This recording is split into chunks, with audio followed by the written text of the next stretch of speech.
Hey guys, just wanted to come to you and give you a quick video on I bought a Superwinch Terra 3500. Had a lot of questions and a lot of I had a lot of questions from myself.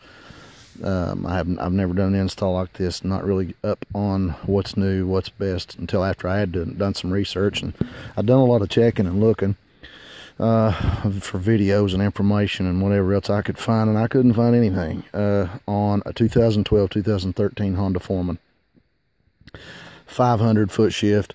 I think I did find something on a Rubicon, which basically is the same thing, but I'm the specific type person. I wanted to make sure it was all the same. Anyway, bought a Superwinch Terra 3500.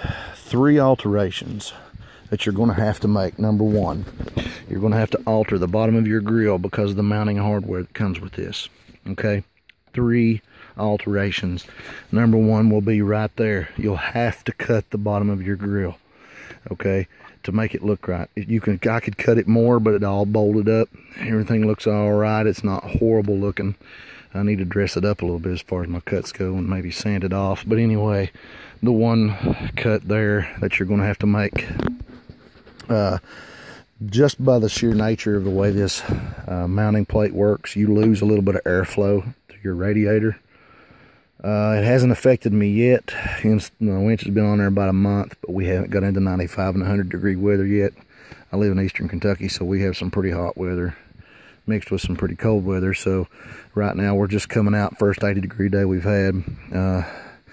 Anyway, the second one alteration will be on your left side. You'll have to cut your fan shroud for the motor to stick through from your winch.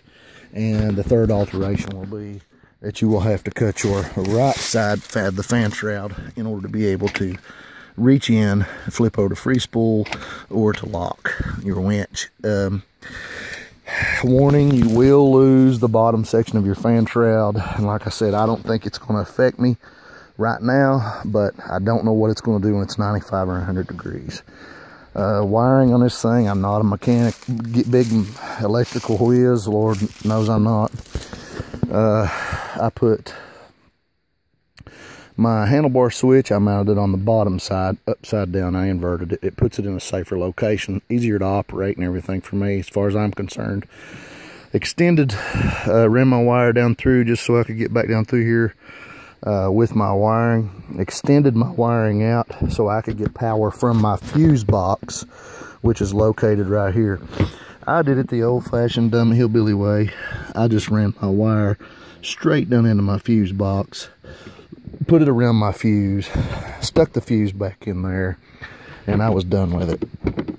And I didn't have to cut any factory wires. Notice that wire nut there. You've got your remote switch wire, and you've got your handlebar switch wire right here, remote switch wire right here, power coming from the fuse box right here, which puts you in a situation that you'll have power supplied to your winches, or to your switches for operation of your winch. Okay, now my remote switch, I've done it right here. I have a passenger seat on my four-wheeler, which legally they're not called passenger seat, but I had to make this. Allowed me to not cut any factory plastic. I would cut this up before I would cut my factory plastic. It's mounted solid. I went over it 2 or 3 times and made sure it was good and solid. There's no movement. Not going to wear any wires or anything. A good hole saw right here. Put a hole in, match it up with your switch. That's the smallest one I had. I wish I had a smaller one, but it would have been more stable, but it works for what I've got. A hole saw here. 2 bolts coming through for the switch to mount it. Or for the plug-in rather, to mount it. Right here's your plug-in. Works great, good location, doesn't look bad, not in the way. Okay, came out of the bottom of the box, another hole drilled here to run my wiring down through. I hate cutting wires, so I don't cut wires if I can keep from it, which was that switch that I showed you, the remote switch wire that I showed you earlier, end of the wire nut under this cover. I just ran it down, zip tied it in here. I've got to go back and do some more zip tying, but anyway, I'll have it all took care of for long. I'm about 98% done with my install at the moment. I'm gonna go back and zip tie, but I'm bad to do things 98% and leave it a lot of times. That's an A in my book. Right here, my biggest complaint with the Honda four-wheelers is absolutely no place to install solenoids, no place to, I mean, there's very little storage on these four-wheelers. The newer ones, they may have changed it, but in 13, it's the same as it always was. You've got one compartment up on the driver's side, or on the left side front fender, where you can put your cigarettes, your cell phone, or maybe your phone charger or whatever else, and that's it. That's really, maybe a tire gauge or a few other things, but you ain't got room for much. Right in here is where I put my solenoid. It's not mounted yet. The reason why I tell you I'm 98% because I haven't mounted it. It's in a good location. It's fairly dry in there. There's not a whole lot of movement.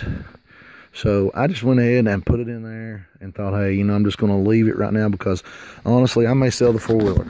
I may trade the four-wheeler. I may whatever. And I don't have holes in factory plastic, so I didn't do any damage to any of my factory plastic. And I've still got room for a beer or a couple packs of cigarettes or whatever I want to put in there.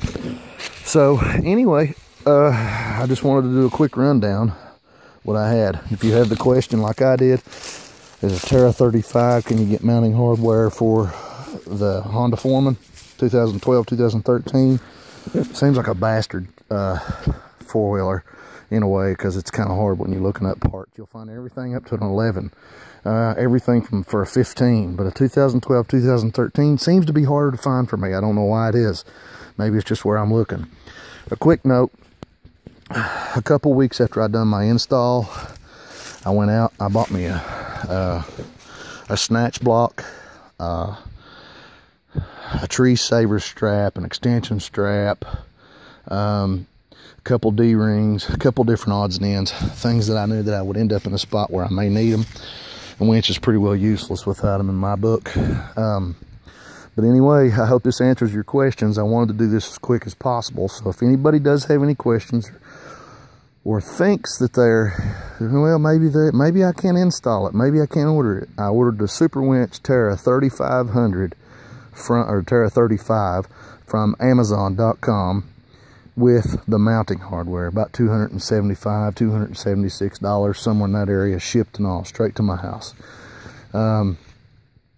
And I've got another review, another video that I'm going to be doing here very, very soon on a Denali snowplow. I bought a 60-inch snowplow, so we'll try to get that video up for you all. I'm not posting the video because I want a lot of hits. I'm not posting the video because I just wanted to be helpful, because like I said, I looked into this and I couldn't find any information on a 12 or 13 Foreman, nothing.